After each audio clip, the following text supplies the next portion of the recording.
मायावती जी जिंदाबाद, भारत कुमारी मायावती जी जिंदाबाद, बाबा साहब कबीरराव अम्बेडकर अमर रहे, बाबा साहब कबीरराव अम्बेडकर अमर रहे, हमारे कांशीराम साहब अमर रहे, कांग्रेस पार्टी जिंदाबाद, भारत कुमारी मायावती जी जिंदाबाद, भारत कुमारी मायावती जी जिंदाबाद, कांग्रेस पार्टी जिंदाबाद, भारत कुमारी मायावती जी जिंदाबाद, कांग्रेस पार्टी जिंदाबाद, पार्टी जिंदाबाद, भारत कुमारी मायावती जी जिंदाबाद, भारत कुमारी मायावती जी जिंदाबाद, जिंदाबाद। साथियों, और ये चाहता हूँ कि मंच पे उपस्थित लोग, सामने जो हमारी माताएं बहनें, नौजवान साथी, हमारे जो बुजुर्ग हैं, जितने भी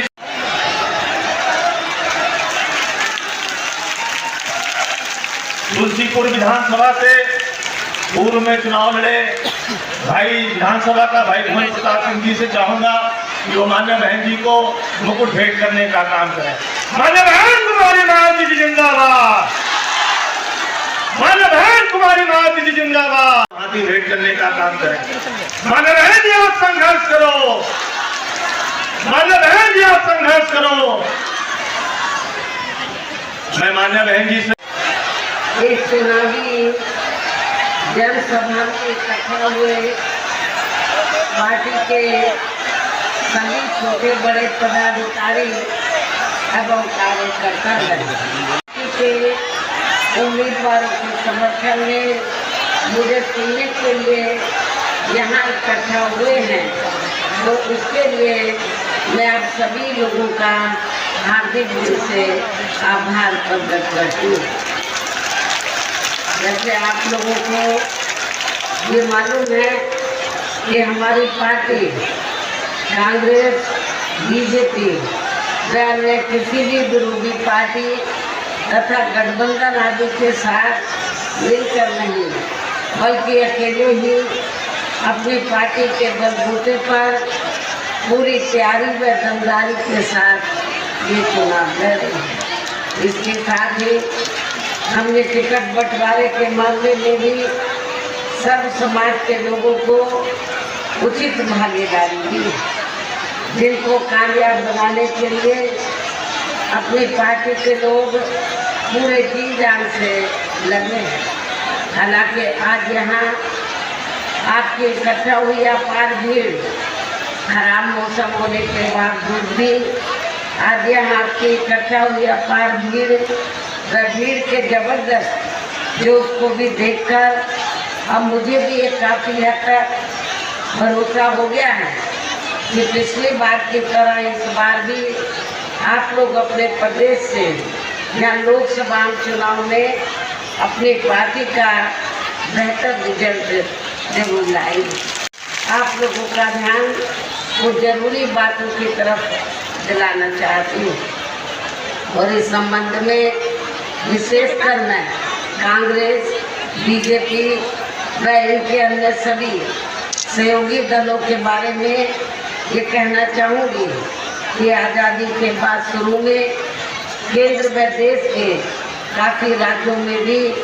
ज़्यादातर सत्ता यहाँ कांग्रेस पार्टी के हाथों में केंद्रित रही है, किंतु इनकी अधिकांश मामलों में रही गलत नीतियों एवं गलत कार्य प्रणाली आदि की वजह से ही फिर इस पार्टी को केंद्र व काफ़ी राज्यों की भी सत्ता से बाहर होना पड़ा है। इनकी सहयोगी पार्टियों की भी बनी रही है, जिसके कारण ही फिर पिछले कुछ वर्षों से भारतीय जनता पार्टी व इनके सहयोगी दल केंद्र एवं काफ़ी राज्यों की भी सत्ता में काबिज हो गए, लेकिन इनकी भी ज़्यादातर रही जातिवादी, पूंजीवादी, संकीर्ण, सांप्रदायिक व द्वेषपूर्ण नीतियों एवं कार्य प्रणाली आदि से तथा इनकी कथनी व करनी में भी काफ़ी अंतर होने की वजह से अब ऐसा लगता है कि इस बार ये पार्टी भी यानी कि भारतीय जनता पार्टी भी केंद्र की सत्ता में आसानी से वापस आने वाली नहीं है। बशर्ते यदि ये चुनाव इस बार फ्री एंड फेयर होता है तथा आम चर्चा के मुताबिक वोटिंग मशीनों में भी कोई गड़बड़ी आदि नहीं की जाती है। और वैसे भी इस बार चुनाव में इनकी कोई भी पुरानी व नई चल रही नाटकबाजी, जुमलेबाजी व गारंटी आदि काम में आने वाली नहीं है। अब तक इस बात को समझ चुकी है कि इनकी पार्टी ने अब तक देश के विशेषकर गरीबों, कमजोर तबकों, मध्यम वर्गीय एवं अन्य मेहनतकश लोगों को जो इन्हें अच्छे दिन दिखाने के असंख्य प्रलोभन भरे वायदे किए हैं तथा अनेकों हवाई व कागजी गारंटी आदि भी दी है, तो उनका जमीनी हकीकत में अभी तक इन्होंने लगभग 1/4 हिस्सा भी कार्य पूरा नहीं किया। इनका ज़्यादातर समय व ताकत भी यहाँ इनके अपने चहेते रहे बड़े बड़े पूंजीपतियों एवं धन्ना सेठों को ही ज़्यादा से ज़्यादा मालामाल व धनवान आदि बनाने में तथा उन्हें हर स्तर पर छूट देने व बचाने में ही लगी रही है। ये पार्टी लड़ाती है तथा चुनाव आदि भी लड़ाती है, जिसका काफ़ी कुछ खुलासा बॉन की आई रिपोर्ट से भी हो जाता है। इस संबंध में वैसे आप लोगों को ये मालूम है कि अभी कुछ दिन पहले माननीय सुप्रीम कोर्ट ने बॉन के मामले में जो रिपोर्ट उजागर की है कि किन किन पार्टियों ने बड़े बड़े पूंजीपतियों व धन्ना सेठों से पैसा लिया है, ये रिपोर्ट उजागर की है, तो उस रिपोर्ट के उजागर होने के बाद आप लोगों ने देखा होगा कि जितनी भी पार्टियां हैं तो सभी पार्टियों ने तो बॉन्ड के जरिए तो बड़े बड़े पूंजीपतियों व धन्ना सेठों से पैसा लिया है, लेकिन पूरे देश में बहुजन समाज पार्टी ही अकेली एक ऐसी पार्टी है जिसने बॉन्ड के जरिए किसी भी पूंजीपति से पैसा नहीं लिया है। कि हमारी पार्टी मेंबरशिप के जरिए मेरे जन्मदिन के मौके पर आपसे थोड़ा आर्थिक सहयोग लेकर या थोड़ा और चंदा इकट्ठा करके तो अपने संगठन को चलाती है और चुनाव आदि भी लड़ाती है। दूसरी पार्टियों की तरह बड़े बड़े पूंजीपतियों व धन्ना सेठों से पैसा आदि नहीं लेती है। इसके साथ ही अब ऐसा लगता है कि कांग्रेस पार्टी की तरह ही बीजेपी ने भी केंद्र की तमाम सरकारी जांच एजेंसियों का ज़्यादातर राजनीतिकरण ही कर दिया है। किसान वर्ग भी वर्तमान बीजेपी की सरकार में शुरू से ही अपनी विभिन्न समस्याओं को लेकर काफ़ी ज़्यादा दुखी व परेशान रहे हैं और अभी भी हैं, जबकि यूपी में 4 बार हमारी पार्टी की नई सरकार ने इनके हितों का भी हर स्तर पर विशेष ध्यान रखा है। हमने अपने चारों हुकूमतों में तो चाहे छोटा किसान हो या फिर बड़ा किसान हो, हमने खासकर जो मजला किसान है, छोटा और मजला किसान, तो हमारी पार्टी की सरकार ने किसानों को तो समय से खेती करने के लिए साधन उपलब्ध कराए, सस्ते साधन उपलब्ध कराए और जो भी इनकी फसल हुई उस फसल का भी उचित दाम हमारी पार्टी की सरकार ने अपनी चारों हुकूमतों के दौरान दिया है। पूर्व की रही कांग्रेस की सरकार की तरह ही वर्तमान भाजपा सरकार में भी इनकी जातिवादी, हीन, सांप्रदायिक एवं पूंजीवादी सोच व नीतियों के चलते ही पूरे देश में सर्व समाज में से खासकर गरीबों, दलितों, आदिवासियों, पिछड़े वर्गों, मुस्लिम एवं अन्य धार्मिक अल्पसंख्यक समाज के लोगों का भी पूर्ण रूप से विकास व उत्थान आदि नहीं हो सका है। और इस संदर्भ में वैसे आप लोगों को ये मालूम है कि पूरे देश में यहाँ दलितों, आदिवासियों एवं अन्य पिछड़े वर्गों का सरकारी नौकरियों में वर्षों से अधूरा पड़ा आरक्षण का कोटा भी अभी तक पूरा नहीं भरा गया है। एससी व एसटी वर्गों के सरकारी कर्मचारियों का पदोन्नति में आरक्षण भी अब काफी हद तक प्रभावहीन ही बना दिया गया है। और जब समाजवादी पार्टी की यहाँ सरकार थी यूपी में, तो समाजवादी पार्टी की सरकार ने तो इसको यूपी स्टेट में बिल्कुल ही खत्म कर दिया था। साथ ही केंद्र व राज्यों में भी विरोधी पार्टियों की रही सरकारों में इन सभी वर्गों को प्राइवेट सेक्टर में आरक्षण दिए जाने की व्यवस्था किए बिना ही इनकी सरकारों के ज़्यादातर सरकारी कार्य अब प्राइवेट सेक्टर के जरिए ही इनके बड़े बड़े पूंजीपतियों व धन्ना सेठों आदि को ही दिए जाने के कारण अब इनको पूरे देश में आरक्षण का बहुत कम ही लाभ मिल पा रहा है। अन्य और मामलों में भी शोषण व उत्पीड़न आदि होना अभी तक भी बंद नहीं हुआ है। इनके साथ साथ मुस्लिम व अन्य धार्मिक अल्पसंख्यक समाज के लोगों की भी हालत हर स्तर पर यह काफ़ी ज़्यादा खराब व दयनीय बनी हुई है। इतना ही नहीं बल्कि पिछले कुछ वर्षों से केंद्र व अधिकांश राज्यों में भी बीजेपी व आरएसएस की सरकारों के चलते हुए अब इनका विकास व उत्थान आदि होना भी काफ़ी हद तक बंद हो गया है। धर्म व हिंदुत्व की आड़ में हो रही जुर्म जाति भी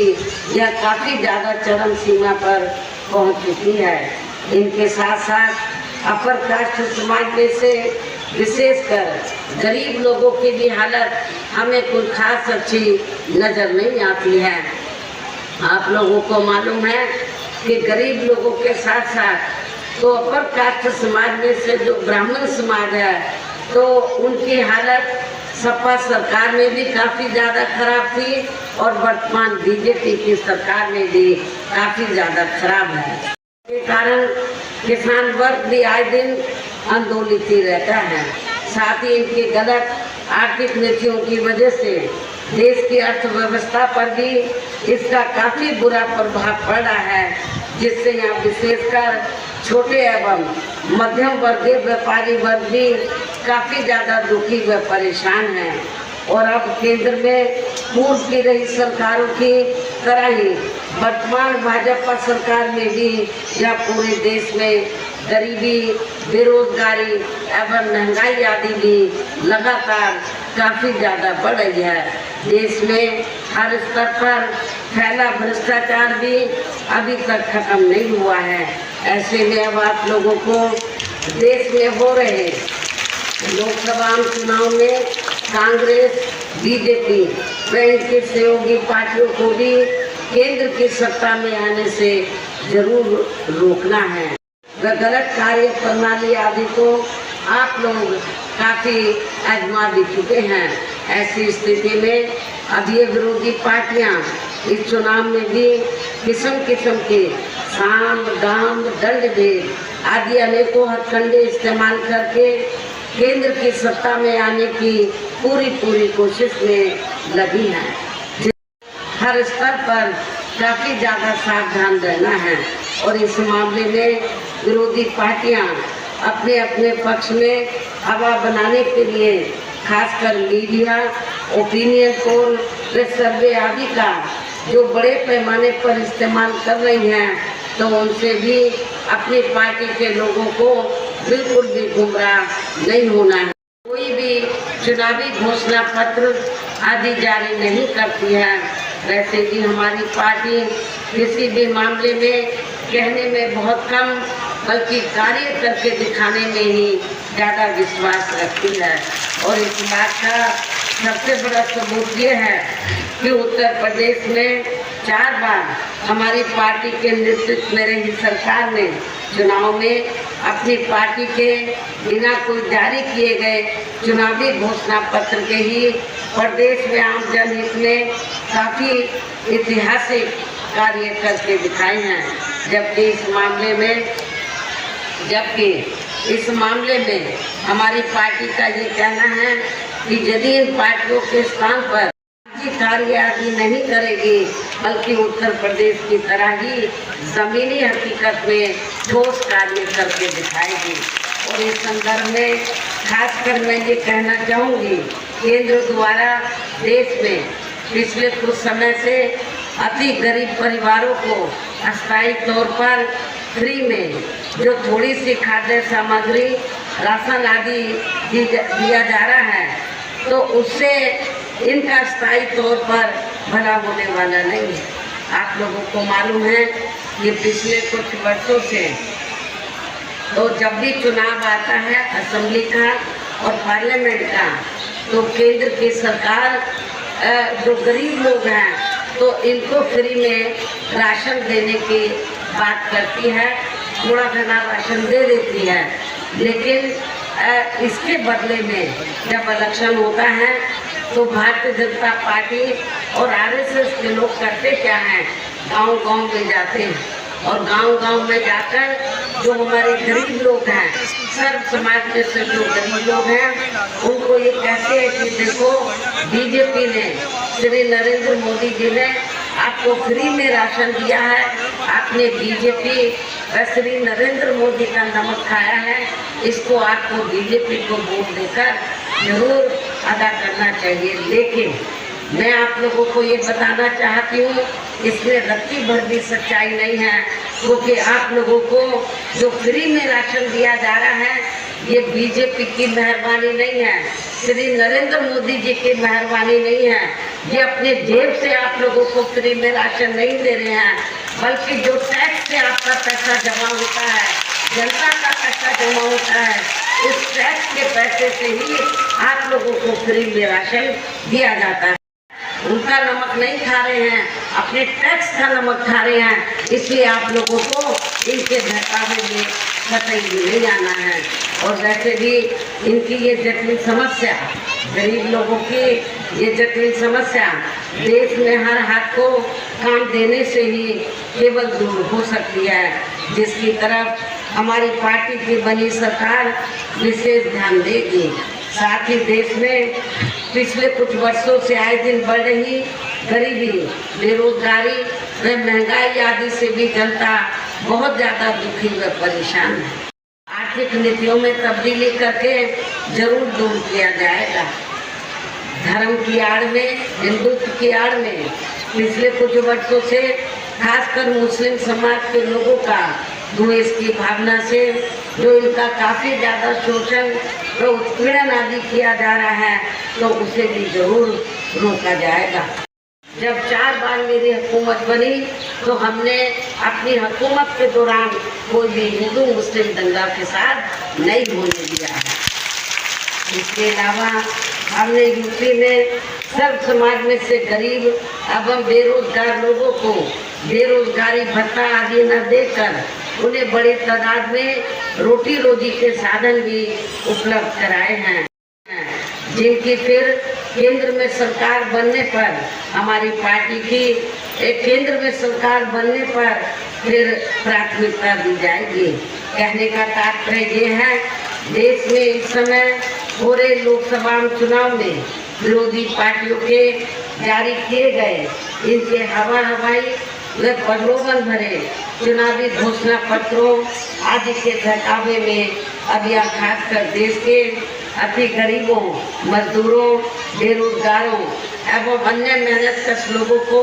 बिल्कुल भी नहीं आना है। हर हालत में केंद्र की सत्ता में आने से जरूर रोकना है, जिनकी कथनी व करनी में काफ़ी अंतर रहा है तथा जिन्हें ये लोग वर्षों से आजमा भी चुके हैं। ऐसे में अब मेरा यही कहना है कि आप लोगों को अपने खुद के व अपने प्रदेश एवं देश के भी हित में अपने वोटों को यहाँ कांग्रेस, बीजेपी व अन्य विरोधी पार्टियों को न देकर केवल अपनी एकमात्र हितैषी पार्टी बहुजन समाज पार्टी को ही देना। केंद्र में भी अपनी पार्टी की सरकार बनने पर फिर पूरे देश में यहाँ अपनी पार्टी की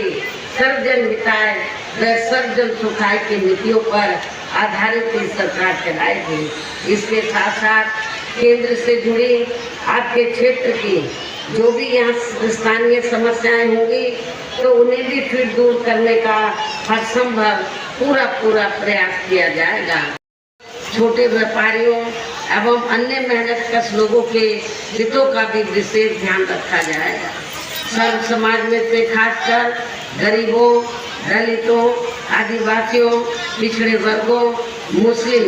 व अन्य धार्मिक अल्पसंख्यक समाज के लोगों के विकास एवं उत्थान के साथ साथ हर स्तर पर इनकी सुरक्षा आदि के लिए भी सख्त कदम उठाए जाएंगे। अपने देश के महान संतों,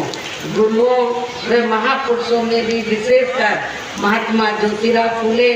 श्री छत्रपति शाहू जी महाराज, श्री नारायण गुरु,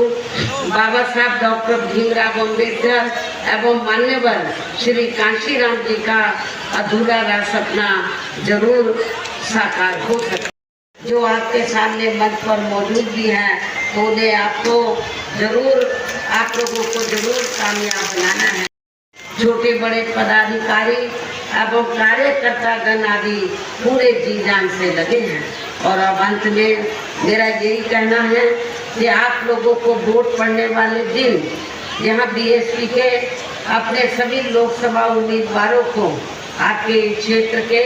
बीएसपी के अपने सभी लोकसभा उम्मीदवारों को अर्थात श्रावस्ती लोकसभा की सीट से हमने श्री मुईउद्दीन अहमद खान उर्फ हाजी दद्दन खान को हमने चुनाव के मैदान में उतारा। मुस्लिम आबादी काफ़ी ज़्यादा है। दलितों के साथ साथ यदि मुस्लिम समाज के लोग अपना वोट नहीं बांटते हैं, एक तरफा